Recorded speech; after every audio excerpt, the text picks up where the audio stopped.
Oh boy, we got a good one for you. Week 3, teams starting to get an idea of what they're working with. We had a chance for history this evening on FNF. East Central won the KENS 5 Play of the Week.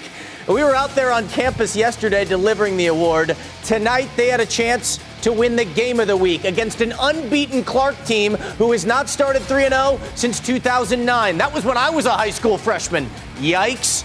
First quarter, Clark in the shotgun. Isaiah Santillan, the pump, the go. Pump it up, Cougars. Joe Budden loves this one. Elisha Johnson in stride on the receiving end. 7-0 Clark. East Central, though, trying to answer. Hornets coach Joe Hubbard told me his quarterback Jay Crosby might be the best he's ever had. This throw, not emblematic of it. Overthrows the screen into the hands of Carlos Camarillo. Not at the table, Carlos. That thwarts the EC drive. Clark maintains the edge. Clark was up 19-9 in the fourth quarter.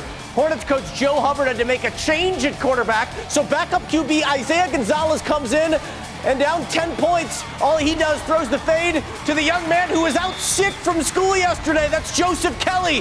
He won the Play of the Week, so he had to drop off his trophy at school. 24 hours later, hauling in scores. 4th and goal now for East Central, down 19-16 with 5 minutes to go. 4th and goal, they get the stop. Braylon Blair comes up huge, so East Central has to go 90 yards, down by 3 with 3 minutes to go. Why not wait for everything when you could just get it all in one play? The 90-yard touchdown pass. Darion Smith-Klein makes a man miss, and East Central goes up 23-19 with 3 minutes to go, and he broke tackles to get there. So now the Hornets with 2 touchdowns are on top. But wait a second, Clark back the other way. Isaiah Santillan with a minute and a half to go, and the Cougars regain the edge. Right now, under a minute to play. Clark up 3. East Central has the ball at midfield. We'll keep you updated. We'll try to. Woo! Brandeis and Steele. This is a good matchup out there in Cibolo. 2 undefeated squads. Winter Smith, he puts the Broncos on the scoreboard first. Quarterback keeper plunges that one in. He's had a heck of a campaign thus far. Rope him up. 7-0 Brandeis. Could they really keep pace with the Knights? Yeah, not on this occasion. Jonathan Hatton, round the outside, the future Texas A&M Aggie. We know he can play. How about a look at the future for the round table? Sophomore Liam Jones, he too finds the end zone. All Steele in this ballgame, they pull away. We're in the fourth late, 42-20. Davenport and Piper, pair of unbeatens. Piper Warriors hosting the Port. Davenport bringing the Jolly Roger flag out there. The mascot is the Wolves, not the Pirates, but fans of piracy no less. First quarter, Davenport leading 3-0 off the kickoff. One of my favorite players in the region. I told him 15 times, make it out to Cash. Cash Lancaster returned to sender. His second straight week with a big play touchdown, and he's going to get some well-deserved H2O right there. I could use some of that with how intense these highlights have been getting. 8-3 Piper, but the Wolves back to work. Up back Barrett Fallon, the Tonight Show. He barrels it in to make it 10-8, and then after a Davenport stop, the Wolves back to work yet again. Watch this cut here off the quick slant from Caden Scott. Hauls it in, then one cut.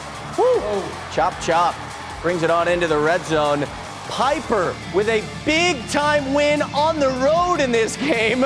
Fortunately, he couldn't stay to the end of it. 47-44, the Wolves with a massive upset on the road. That young man looks like Christian McCaffrey. Let's switch our browser to private, Bill. The Holy Bowl, Central Catholic and Holy Cross. The Knights off the state runner-up appearance. They're 0-2. They need some divine intervention. First quarter, watch Rocky Orozco. Watch the pile here move. It's like a breeding group of emperor penguins there, just shuffling it into the end zone. Hands up for the touchdown. Cross goes up 6-0. Second quarter, Cross back to work. Lefty. The Knights, Orozco finds his man Julian Salas right into your living room for 6 more. Knights go up 12-3. Yeah, gather around ye nobles right there. He's thumbs up for the Knights. Back to work though, Central Catholic. Don't be pushing on my buttons, babe.